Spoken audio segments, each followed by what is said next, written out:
so we're in Nashville. This is my city. It's been a while since I've been here, and I wanted to take you and the team to and around my city and show you, one, some of the things that's changing, just so you can see, and then I want to show you where I actually come from. Show you where I got shot at, where, you know, pretty much everything happened in my childhood, and then show you how even that is gentrifying and changing. It warms my heart because I'm seeing so much change happen here, almost to the point that a lot of black and brown people have been able to thrive and make it to higher levels because of all the money that's poured into Nashville. So let's go on out. Like I said, I got my team with me. I want to show them where I was raised, where, you know, where it all went down, and I want to show them how we do it. Let's go.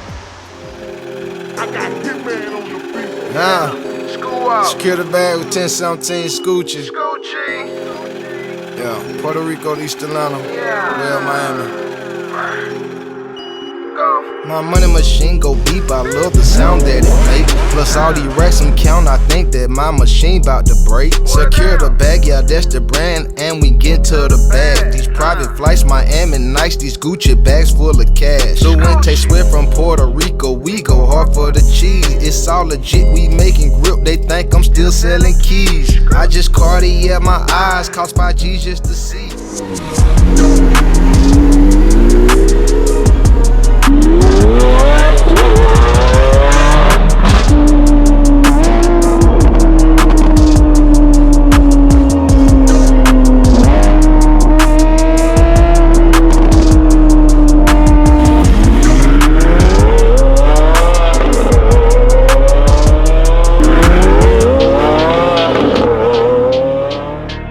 All right, family, so this is it. You know, this is my neighborhood. This street in particular is called Steinbach, okay? We call it TOP. This is where it all went down. This is the exact house, 1409 Steinbach. And I was here for maybe 10 years, from like 9 to maybe 19. And everything happened here. I mean, I was shot at. This little trail right here, it goes back to an alley. And I had a basketball goal back there. And the first time I got shot at, I was out playing ball with one of my friends who's a gang member. And I won't say his name because a lot of you may know him. He's a blood. And basically some people were after him and we playing ball. I never joined the gang, but you know, we were playing ball and they started shooting at him. And that was the first time I realized, like, I get the fuck out of here. Because this is no way, you know, in my opinion, there's no way for a child to grow up. So this was my house. My best friend stayed right here. Another one of my best friends, William Peoples.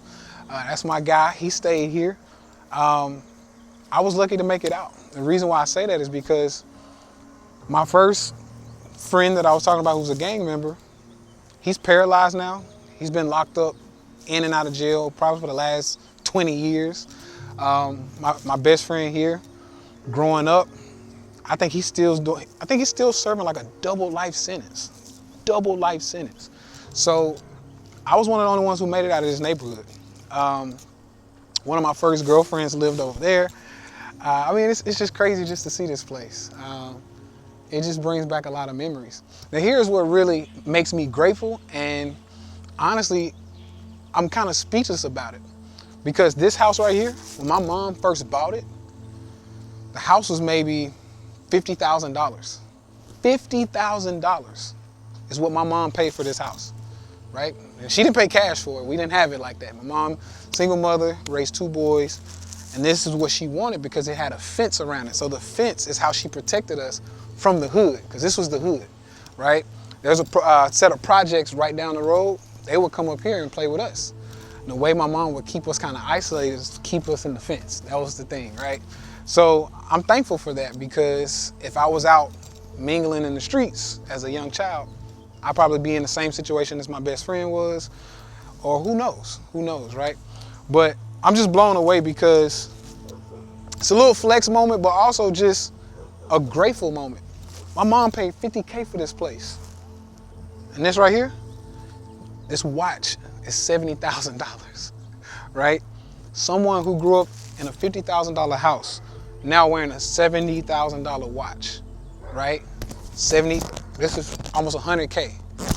The cars, I'm not bragging. I'm only saying this to inspire. Right now, some of y'all are in a house like this. Some of y'all are living in a neighborhood like this. Some of y'all feel like you can't make it. You can't do it because you didn't have that silver spoon, right? You didn't have that opportunity for somebody to hand you the game. Because a lot of people say, I just need the game. That's not it. This right here creates grit. The reason why I go so hard, the reason why I'm able to risk the way I do, sometimes I take all my money and put it in the stock market. The only reason I can do that is because I grew up here. And I know if I can live here and survive the bottom pretty much, I can survive anything. That's exactly how I feel. So for me, I don't mind risking money in the stock market, risking money in real estate, risking money, you know, in other investments. Why? Because if I lose it, who cares? I've been poor. I've been poor, and I can go right back if I need to, because I got this. If I go back here, I won't stay here long because I have this. This is one of the reasons why I'm always telling you all, study, invest in yourself in here, because the money that I've paid to learn and to get the game, it's allowing me to stay out of places like this. So I'm very thankful for my mom, very thankful for my family, even just allowing us to be here and have a house with a gated fence and a basketball goal in the back, right? And a trampoline. I had the nice things in life as a young kid. And we might have had to do it a little bit different. Maybe, you know, mom have to wait income tax. Y'all know how that goes. Income tax check come in, we get the basketball goal, we get the trampoline. That's how we lived. So this is the house, this is the neighborhood. I want to take you around the rest of the city and kind of show you, the redevelopment, because it's nothing like it used to be. So let's go. We're going to bring the team. We're going to tap into the city. Yeah, all of this is new. All of this is new. You probably can't see it much, but they've pretty much gentrified the whole neighborhood. You know, you got little houses like that still standing strong, but most of this is new. Yeah, all of this is new. My cousin, so I had a group of cousins that stayed in that house. Same house. It's crazy. Still looks the same. Yeah, this is it. Makes me want to come through and buy up some of this stuff. Wow. I had a few friends, Jeremy Watts. Shout out to Jeremy Watts. My guy used to live over there. This is crazy, just coming back through and experiencing it all.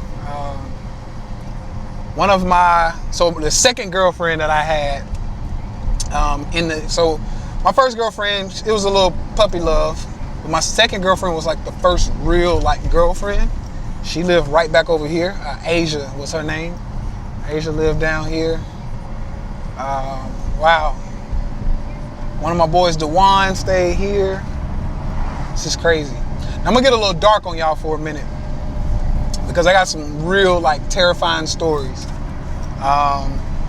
So staying back on the street where I stayed, one of my good friends, pretty much, he got shot. They hit him with a Uzi. They killed him. I think he was in the 10th grade at the time. And then I'm going to take you down here. One of my good friends, Zoe, real sad, man. His mom lived in one of these houses. So one of my best friends, Frankie, he lived in that house. Zoe lived further down the street. And just on a regular day, you know, they were beefing, but on a regular day, he comes to his mom's house after school. I think he was maybe in his senior year. And on his porch, a few guys come up, pop, pop, pop, pop, killed him on his mom's porch. And once again, when you hear shit like that growing up, ain't no way you can stay in this area. I just couldn't. I had to change, not only for myself, but my brother, my mom. I wanted to get them out of here. So just driving through, seeing these houses and bringing back memories, it just really makes me feel good that I was able to get them out.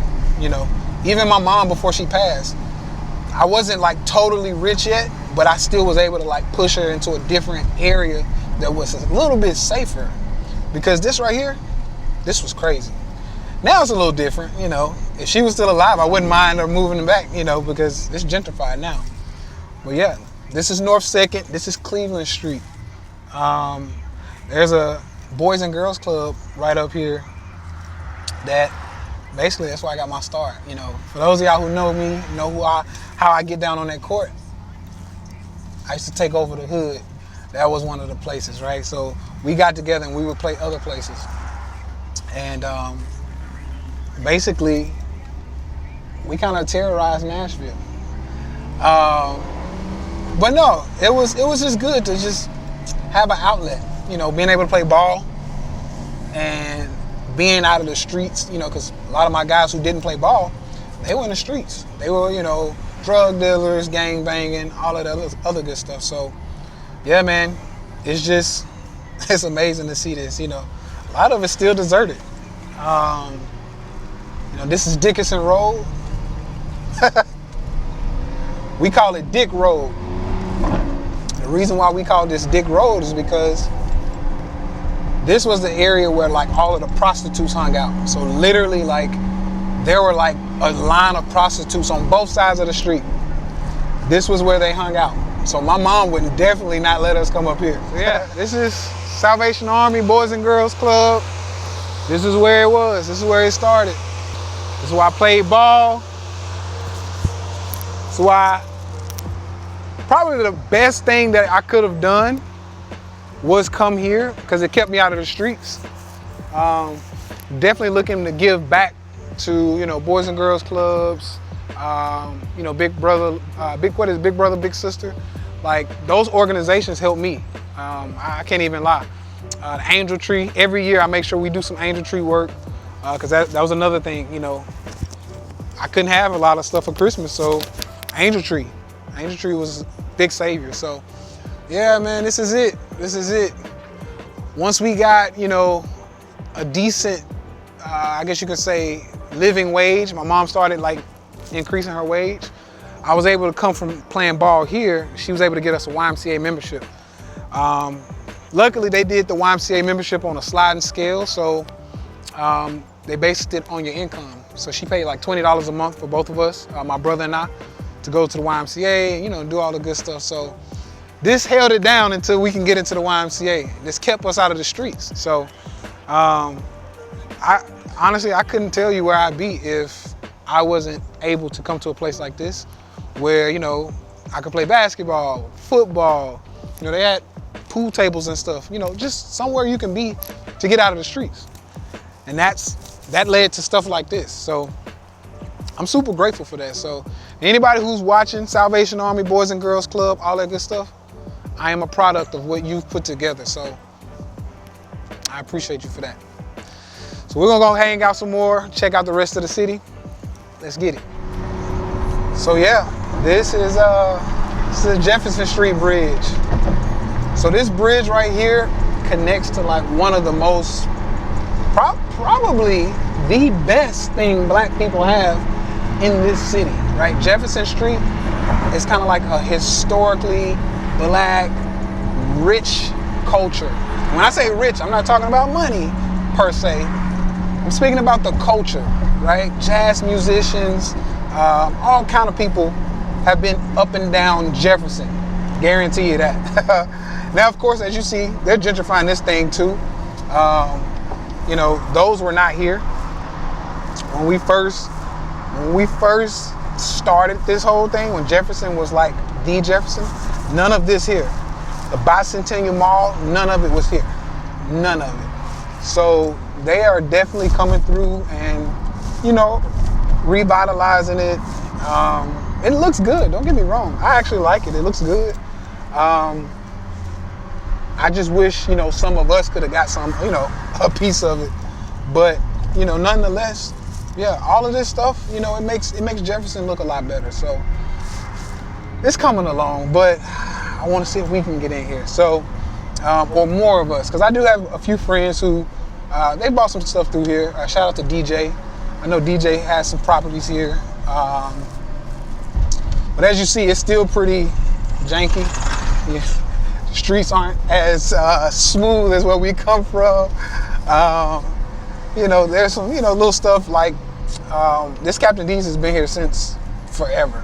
Like that Captain D's has been here since I was maybe like 3. That shit's been here for the longest. This is new. All of this is new. I mean, literally, they just built it maybe a couple years ago. This Family Dollar's been here for the longest. Damn, they've really torn a lot of stuff down. Wow. This is crazy.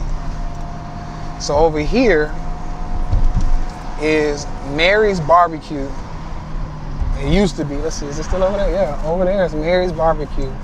That's like a staple in the hood. Like literally everybody used to go there. My aunt used to work there actually.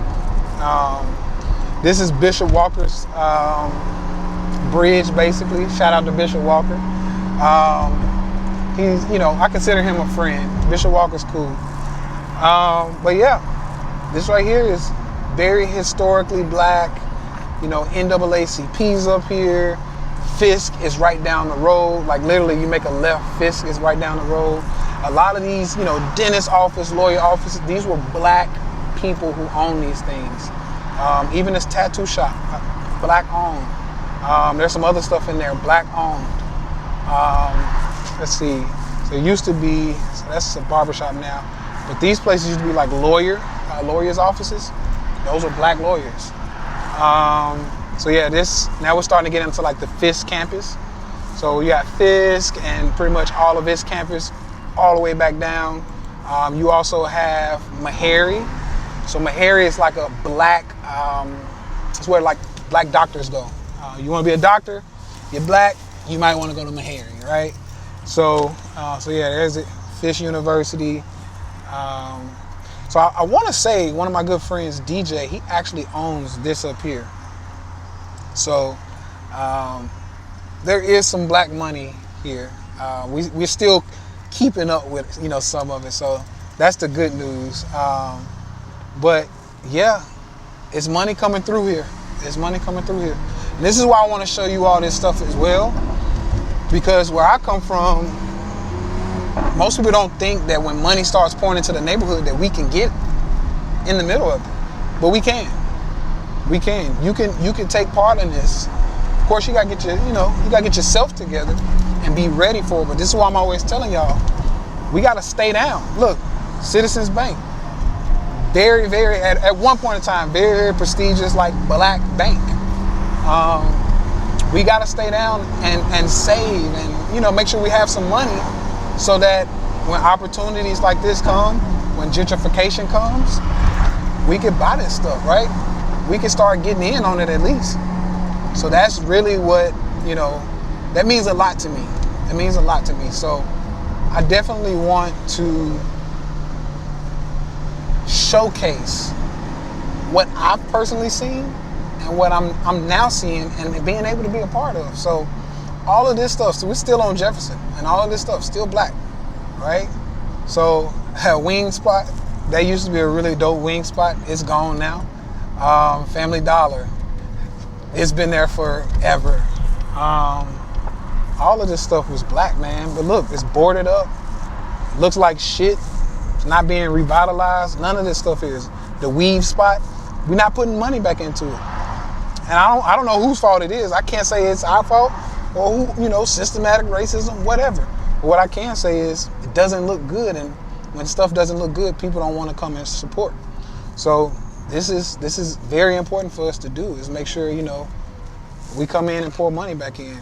This is one of my favorite stores living here, Al-Cuba-Line. Al-Cuba-Line used to be the spot. Yeah, that's where you get all your black books. That's where you get all your, you know, water, like literally anything like for black folks. That's where we used to get like historic black information, where we come from, you know, whole African tribes and literally, you know, Egypt and or some of y'all may know it as Kemet, right? You want to learn about stuff like that? That store had it, and that's why it was one of my favorite stores. So they call it conscious, right? Conscious people. That's a conscious store. So yeah, that's it. That used to be the spot. Might have to go in there before we leave Nashville. Well, yeah, that was the spot. TSU's right up here. That damn grocery store has been there for the longest. Yeah, it's crazy. Yeah, all of this is TSU. This is like, you know, black shopping, you know what I mean? It's crazy. Yeah, this is it. This is all black. This is all black. So all of this is literally where it started, you know? This is where it started. So yeah, TSU over there. My grandma actually worked in that building, in that TSU building right there. My grandma worked over there.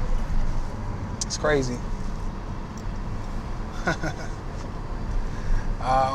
One of the girlfriends that I pointed at her house, she actually came here to TSU, so I was in a pretty long-term relationship with her, and I would come up here and hang out at TSU.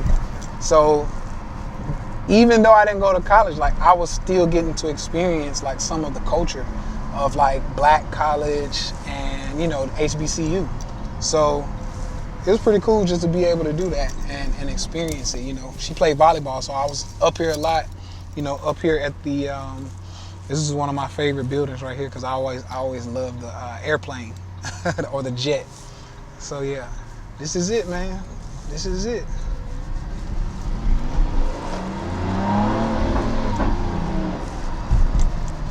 So yeah, this is probably one of the most beat my chest type of moments. Why? Because as you see, S-W-E-T-T, sweat, right? Sounds pretty close to taste sweat, right? Well, unfortunately, this is not the name that I was told they actually have or started with. And as a matter of fact, someone from that side of the family, I say that side of the family because we're actually kin. I say that side of the family because there's a long, long history or story behind the Sweats restaurant here in Nashville. If you ever been to Nashville and you wanted like some home cooked food, Sweats was the place to go, right? Well, probably 2 generations before me, my family had gone over and said, hey, like, what's up, cousin? Like, you know, we just want to say, hey, right? We're family, right? Well, they didn't want to claim us. So the story I was told from someone on that side of the family, shout out to Miss Henderson, that was her married name. She told me that they changed their name from S-W-E-A-T to S-W-E-T-T so they wouldn't be associated with us. And I saw it in real time because my mom went up to someone, because I didn't believe her. She went up to someone from the family who owned this restaurant in this plaza, and she goes, hey, we're family, right? We're S-W-E-A-T, but you know the history, right? Like, y'all changed y'all's name. They asked my mom in front of my face. I was maybe 8. Someone says, do y'all have any money? My mom said, no, we're not rich, we don't have a lot of money. I said, we're not family. Oh, did that light a fire under my ass. So, I wanted to just come back, just to shed some light.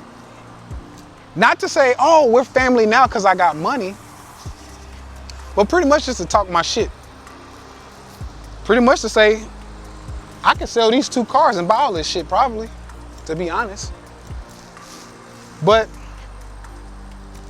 let's not be childish, right? It just feels good to come back here and say, hey, we didn't need you to come up. I came from where I was. I made my own name. I made my own money. And as a matter of fact, if I wanted to, I could buy all y'all shit.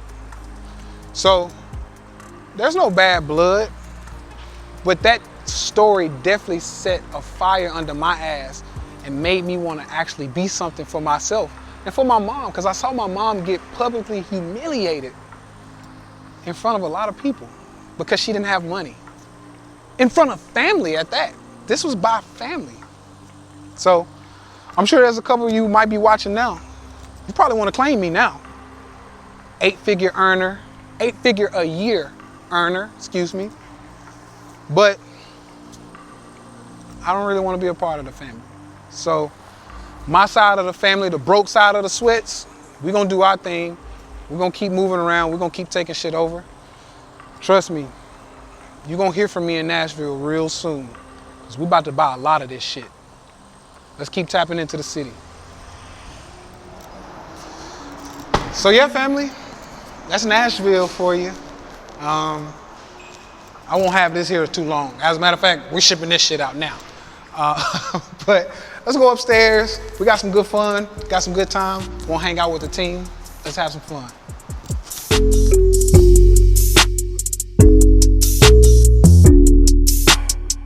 So yeah, family, that's a day. This was very meaningful to me because it's one thing to grow up here. It's one thing to kind of come back and see where everything is, you know, how it's looking.